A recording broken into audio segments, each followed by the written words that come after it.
What is up, everybody? Welcome back to another episode of OGP's DVDs and movie reviews.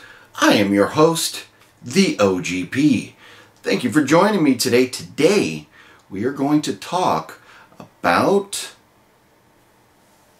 somebody who had something to do with the Twins of Evil tour. Yes, we're going to talk about Rob Zombie and Rob Zombie films, a couple other things, but I was recently at and had the privilege to attend with my man, a Fluffy Gamer, and my son, who's badass. We attended the Twins of Evil tour, saw Marilyn Manson in person perform Sweet Dreams. That was badass. And we saw Rob Zombie perform almost every song that I wish he did. I'm getting goosebumps thinking about it. It was so badass. A couple songs he didn't perform that I was hoping he would were Foxy Foxy and The Devil's Rejects. I was really hoping for those two. Didn't get them. But everything else that I would have hoped for, he did. So that was really badass. I'll play a couple clips from that on the way back in from the intro, and we will get going on this particular badass episode of OGP's DVDs and movie reviews, bitches.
Yes, God, I fucking love Rob Zombie. I'm telling you, if I could emulate one guy's career, or if I could, I don't want to step into his shoes, love my wife, love my family, don't want to change that, but if I could have the career that dude had, oh my God, man.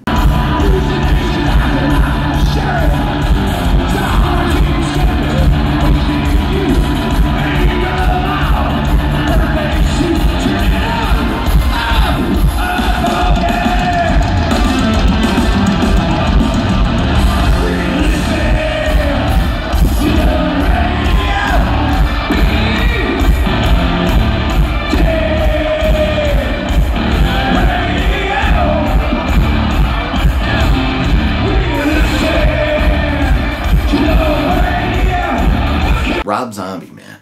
Rock star, freaking movie writer, director, freaking artist. You know, just basically, if you're into like dark, evil kind of stuff, he's like a god in the genre.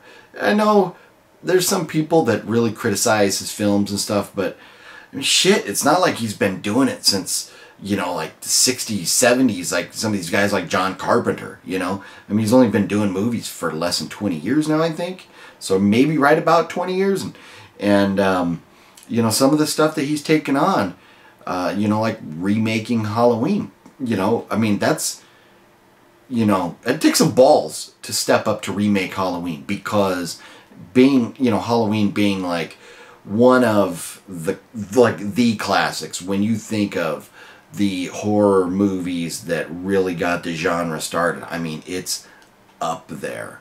You know, just like with Psycho, with Friday the 13th, with, you know, Nightmare on Elm Street, you know, some of these other movies that just really, you know, really kickstarted things in the 70s and early 80s even.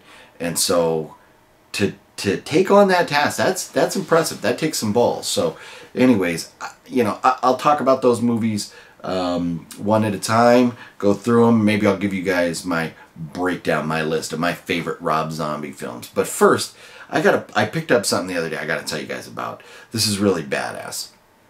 My personal favorite film of all times, if you don't know, is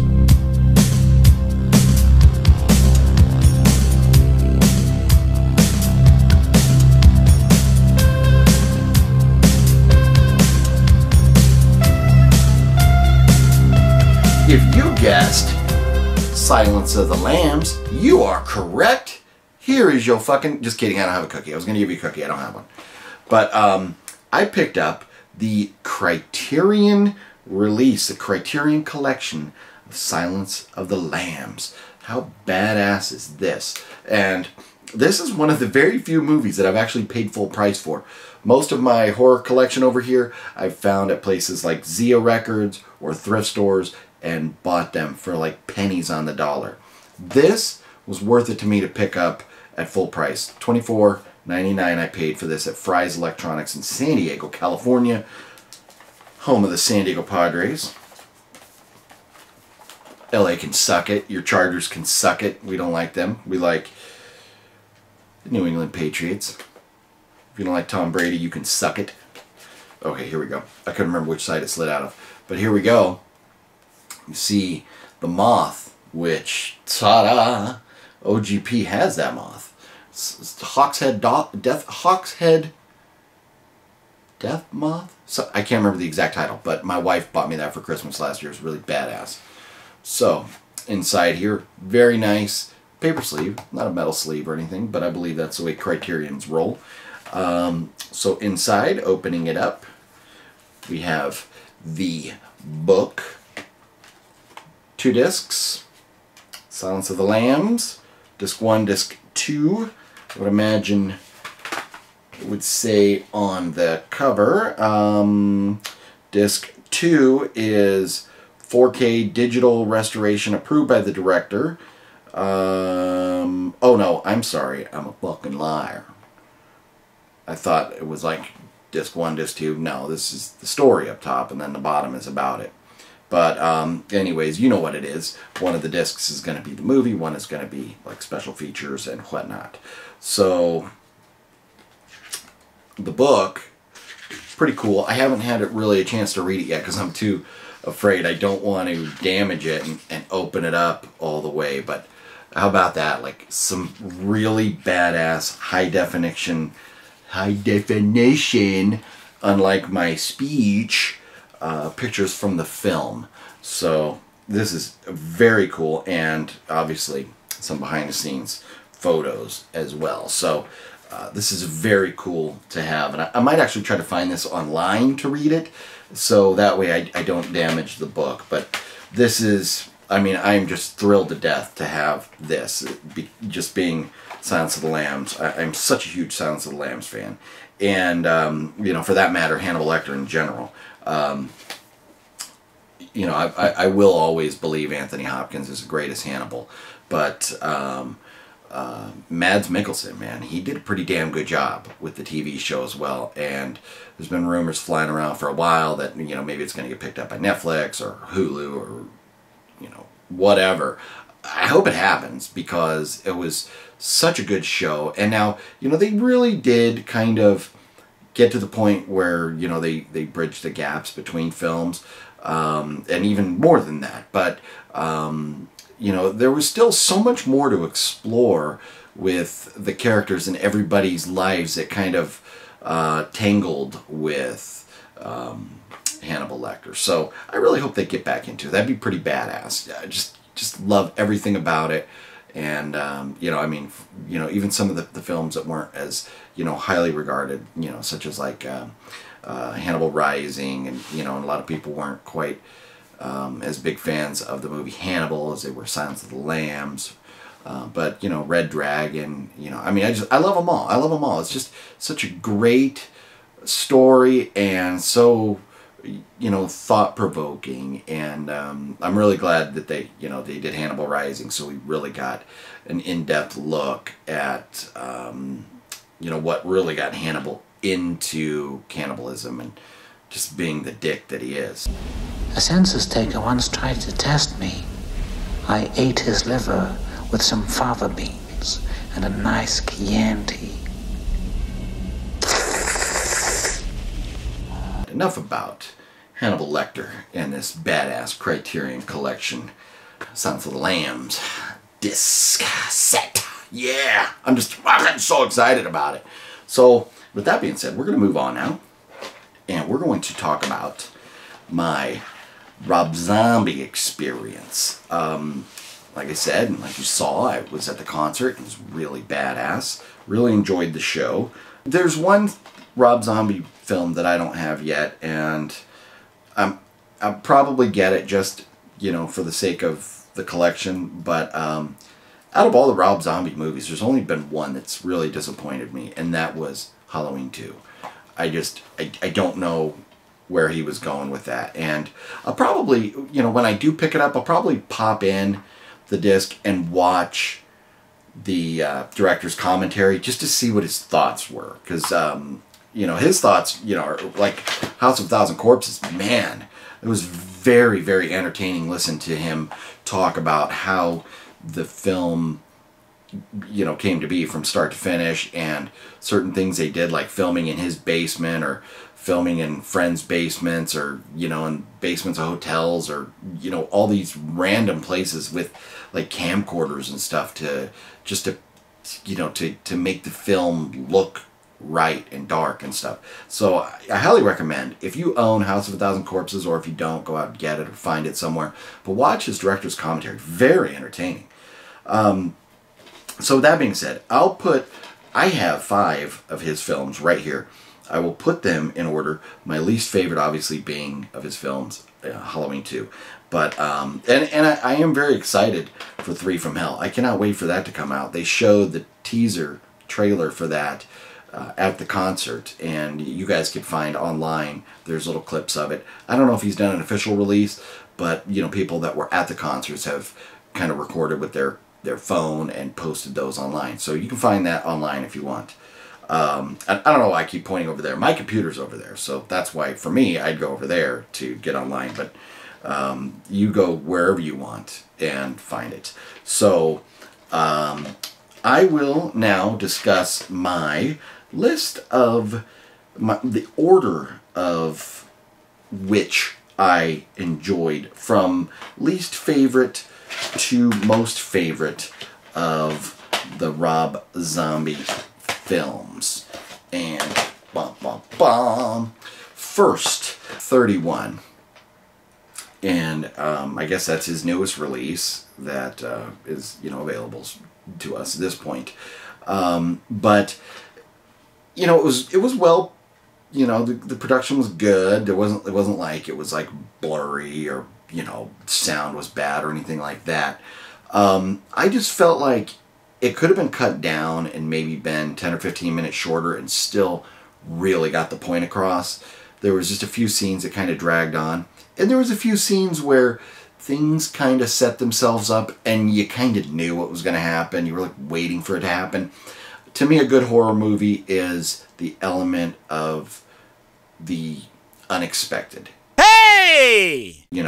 When something happens that you don't expect. Now I'm lying on the cold hard ground.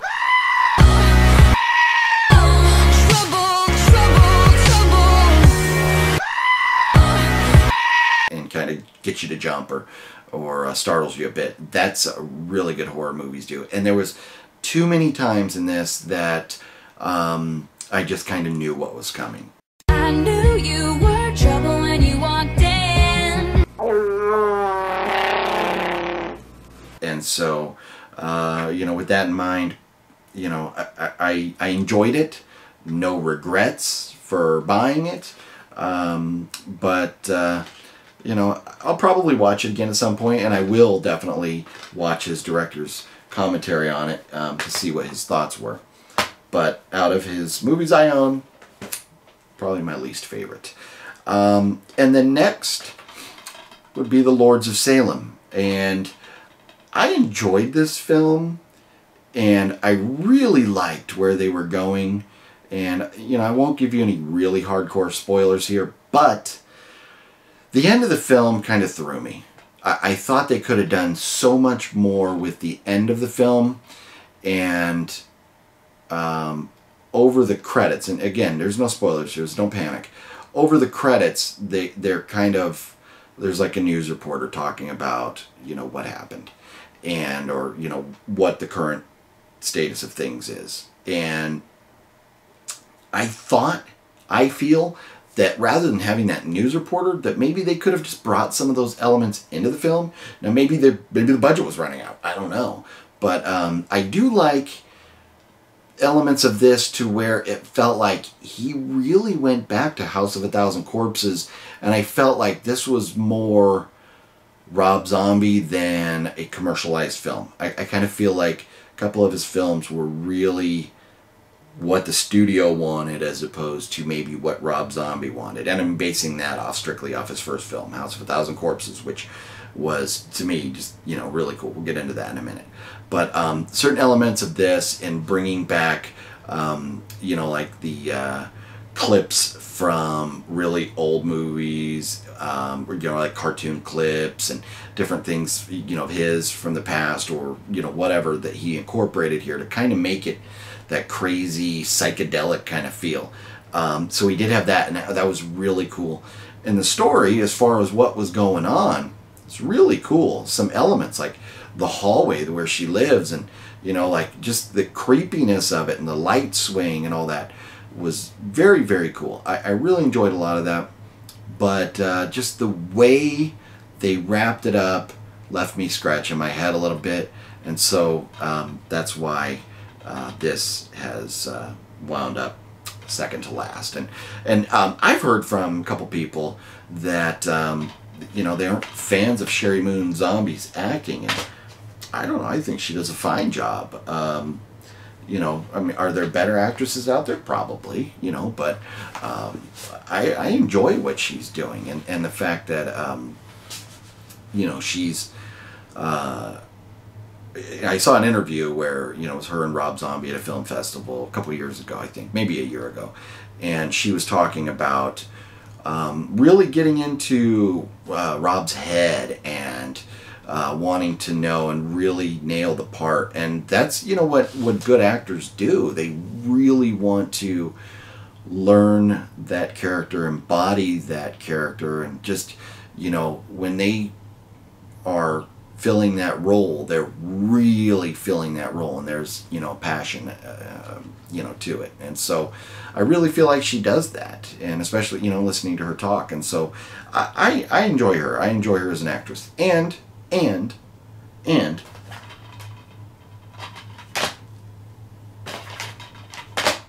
Rob Zombie puts his wife on camera naked. I mean, like, I don't know that I'm doing that anytime soon, but I want to see her naked. That's your film right there. I mean, you know, we get some butt action in some other films and stuff, but there's a lot more than that in this one. So, moving on. The next film that my reasonings for this one coming in right in the middle of the pack. My third. This is like really middle ground. The Devil's Rejects. And the reason for that is I really loved House of a Thousand Corpses. Obviously, this is a sequel to that. Now, certain elements of House of a Thousand Corpses didn't make it into this film, so it felt like almost like it was a different director. Whether that was Rob Zombie maturing as a director, whether that was a bigger budget, whether that was a studio's influence, I don't know. But it felt a little different. The story was kind of cool. You know, I like their acting. You know, I like their locations, the goriness of it, the offensiveness of it. I liked all that stuff, but I feel like there was some outside influence, whether it was money, whether it was studio or something, that kind of took Rob Zombie's personal touch out of it a bit. But other than that, I mean, great movie. I enjoyed it. And I can't wait for 3 from Hell.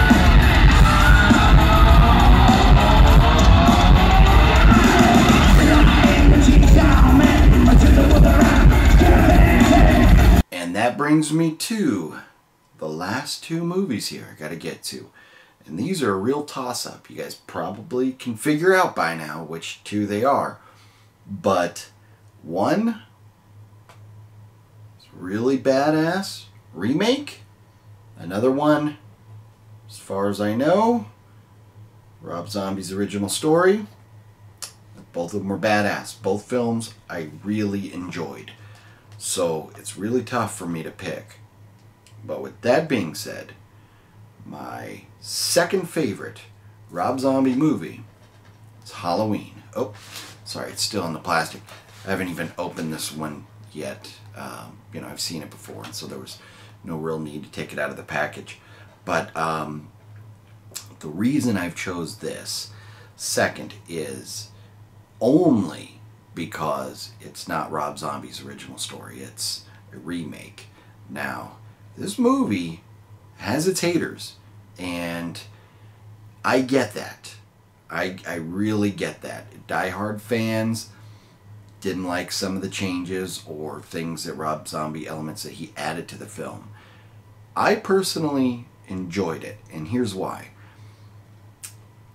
If you were going to go back and remake John Carpenter's Halloween, would you want to do it exactly the same? Because you're never going to do it as good as John Carpenter. You're never, you aren't. So with that in mind, why not change it a little bit? And Rob Zombie did that, and I think the changes he made are great, including, you know, we explore a little more in depth a young Michael Myers and the things that caused him to become a fucked up individual. And there's a really badass scene in the film with a cast that says, clear as day, suck it. If you don't like this movie, you can suck it. But anyways, the changes that he made I thought were really great. You know, I mean, I don't know that we can give spoilers on the Halloween movie, because basically everybody knows by now Michael Myers runs around killing people. But anyways, what he added to the film I thought was really, really great. And I could talk about it all day, but for the sake of not boring you guys to complete death, I'm going to go ahead and move on to my absolute favorite Rob Zombie film.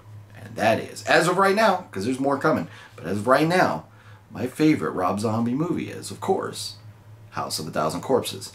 Number 1, it was his first movie. Number 2, he did a fucking amazing job on it. Number 3, very wicked, evil, psychedelic, you know, I mean, like, just crazy shit. 4, I said 4, a good story. And, you know, 5, it was Rob Zombie's original. I don't know if I'm like might be repeating shit or whatever, but there's a lot of reasons why this is my favorite.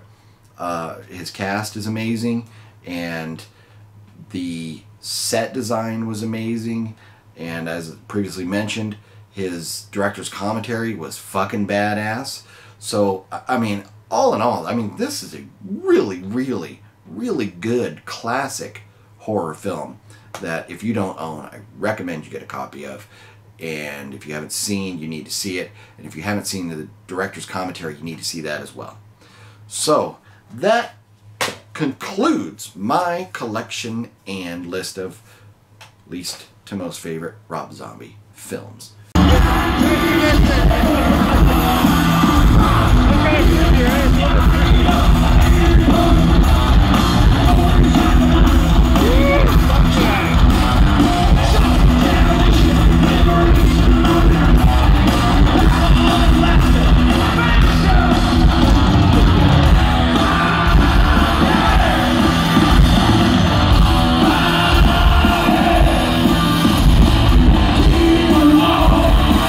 Lastly, before I go, I have a couple honorable mentions, and that is that I'm going to be participating in a film for a good friend of mine, Mr. Cody Clark, and he's an author, he is a filmmaker, he's a man of many trades. So he has, in fact, let me grab this. I have a couple books of his, actually. I forgot about this one up there. It was been a year or more ago that I got from him Brooklyn Zombie. Look at this big-ass novel that he wrote, story about Brooklyn Zombie. And I'm not sure what his status is, how many books that Cody has, but you guys need to find Cody Clark, Facebook, Instagram, and you guys need to get on board with what he's doing. Like I said, he's got books. You should buy them. He's got films coming out. You should watch them. Highly recommend it. But I'm going to be participating in a film that he's doing where it's different people reading his poetry, because he has several poetry books. And so he just actually, out of the goodness of his heart, mailed me his latest poetry book, A Penis Peeing. A Penis Peeing. And I won't give away too much, because I do want you guys to go out and get this yourself. But how about I read one little poem? This is a short and sweet one here. Win Some, Lose Some by Cody Clark. Win some and lose some, but don't ever not do some. Always do something. I'm on board. I can dig it. I can dig it. Short and sweet. He's got other very long poems. He's got other kind of simple ones like that. But it's the meaning and the thought-provoking elements of his poetry are what really make him the true genius that he is. So you should definitely check out my man Cody Clark. And he is the reason we met, because he's a YouTuber, and he has by far one of the funniest. I say by far, but really that kind of doesn't apply. But he is in the element of funniest videos. There's like funny videos, and then there's the far up funny videos that just kill me. And his series called Gum Talk, I don't know what it is about it. It is just fucking hilarious. So, anyways, find his videos. They're great. But A Penis Peeing by Cody Clark. And then, so I knew that was coming. He told me that was coming. But then I got this good surprise here. And he signed it and put all kinds of. He's a really funny dude. He knows that recently my mom passed away, and so he wrote for Philip, Death Sucks, poetry and novels and movies rock. And he's not lying. He's not lying. We're alive. We're here. We're all on this planet together. Let's all do fun stuff. And we don't need to go kill each other, bash each other, but we can sure make movies about it. That you bet your ass. So then he also sent this, which is really badass. His lovely lady, Miss Chloe Pelletier, and God, I hope I'm always saying that right, because it looks French, and so I would think it would be Pelletier, has written a book of poetry herself. And forgive me, Chloe, but I'm not sure if this is your first novel or not. I don't recall. But Let's Tunnel Away, 200 Poems by Chloe. And Chloe signed it as well and gave us some smoochies. That's pretty badass. Love you, Philip. Keep being awesome. Love, Chloe. That is like so damn awesome. This is really cool. I expected the other book. This is like bonus gift. There was a gift to begin with, the other book, but this is bonus gift. And I am so seriously stoked to have those. That is very, very awesome. So thank you both. And please go find Cody and Chloe, buy their books. They are very, very talented individuals. So with that being said, show you one more look at my Twins of Evil t-shirt that I got at the Badass concert down in San Diego, California, which, come to find out, at the concert was San Diego as the venue in which Rob Zombie played in front of a arena for the first time. Before that, he'd only played in like bars and smaller clubs and whatnot. So his first arena performance back in 1992 was in San Diego. So that's pretty badass. Wish I would have been there. In 1992, I went to a really badass AC/DC concert where LA Guns got booed off stage, but that's cool because they kind of sucked anyways.